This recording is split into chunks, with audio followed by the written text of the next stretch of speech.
start things a little different.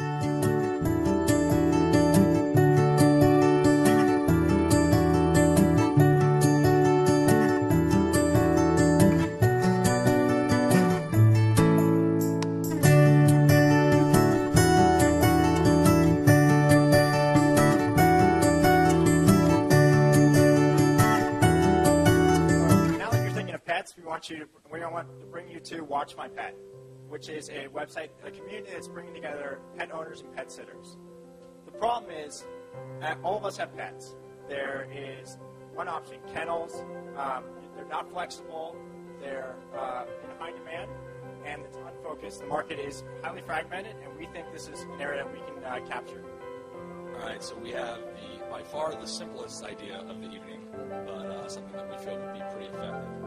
This is our website, OCwatchmypet2.com, and it's pretty basic. When you go to the site, it's a call to action right away to tell you what to do depending on who you are. So if you're a sitter, all you have to do is click sitter sign up right here, and you're given a form where you put your basic information in. This is something that everyone's going to do, and a little bit later we'll get to our premium model as well. If you need care, if you're a pet owner, there's two options for you: find daycare and find overnight care. So the driving force in this idea was the fact that a few weeks ago, Todd went to look for overnight care. He literally could not find it. He had to sift through a bunch of hourly rates on pet websites. So when you click on Find Overnight Care, you're taken to the website that matches your zip code with where the pet sitters are, and then you're given profiles, logos that indicate whether they're overnight users or just hourly users, as well as a review system. So there's a market. Right now, obviously, it's a recession, not doing very well, but yet the pet market is growing. It's growing by 4%, expected to grow, and 62% of people have a pet. Now, who's in this market? Yes, there's the brick and mortar, PetSmart. There's also a couple focused websites, SitterCity, Care.com, focus more on babysitters, also elderly people, but yet still highly fragmented and no really overnight pet option. All right, so customer acquisition, pet owners, how are we going to get them?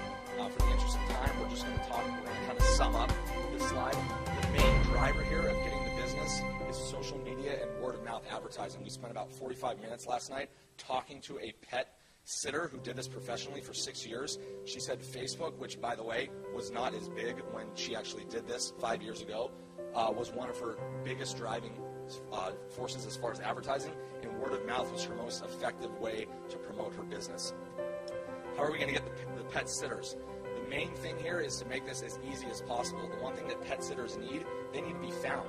So our website is going to have a very specific way that we're giving direct matches to the pet owners to match them up with what they need. So if they need overnight care, they're going to have it. They're not going to have to sift through a bunch of crap. If they need hourly care, it's going to be right there for them.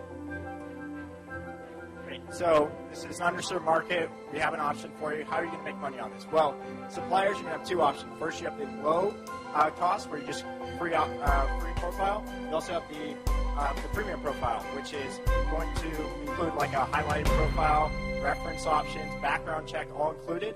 Second option to making revenue is we're going to offer a percentage of the revenue. So everyone's going to come to this website. The transaction is going to take place on the website. We're going to take 5% of what the sitter's going to make from it, but we're giving her a bigger customer base to pick from, so it's going to be easier for her. She can pick, and we think this is a great option.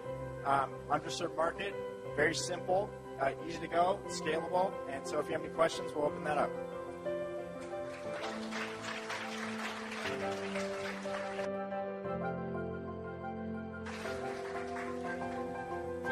Who sets the rate?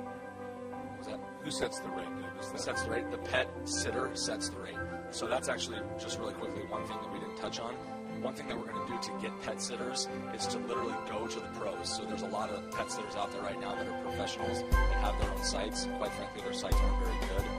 So we're going to go to them and basically say, hey, we'll automate this whole thing for you. You can keep your current rates, you can keep your current hours, we'll keep your schedule, we'll get you more customers.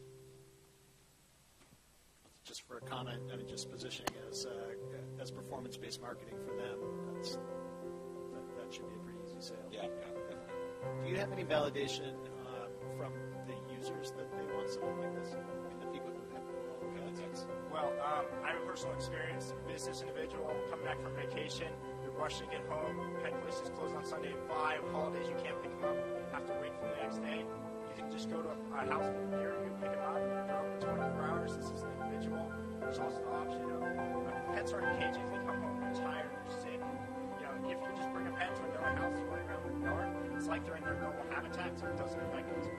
We also did talk to a few pet owners over the weekend as we developed this, and one thing, which I'm sure a lot of people in the room that have pets would agree with, is the trust factor. And they said that if there was, so there's a website called TaskRabbit that's on some of the Angie's List and some of the other sites that have some machines. And the main thing that they said that drives their willingness to use that is the review system and the recommendation system. So if the pet owner actually trusts that they're getting a legitimate person, they would use the service. Pets write those reviews? Actually, that is one thing that we do plan to do. We do plan to review the pets, honestly, because we want the pet sitters to be able to say that, hey, Fluffy was really tough this weekend, so someone in the future might not want to get that dog or could jack up their price. On the model of having a sitter pay to be listed or for premium listing, why'd you have to go with a one-time charge rather than a subscription? Well, we want to get this bill out. We want to get it going. We don't want to deter the sitters to come. Initially, it's going to be the one-time cost. Down the road, as we go up the base, there's always the option. Sitters want to stay on the website. You know, $5 charge, something to stay keep them interested and also keep the profile updated. Yeah, the main thing is just opening the door.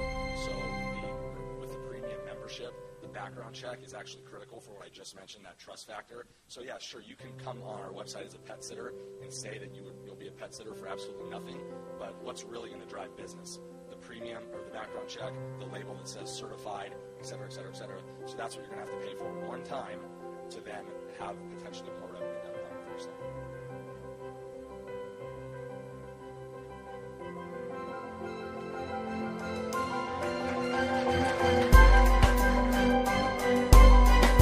Number one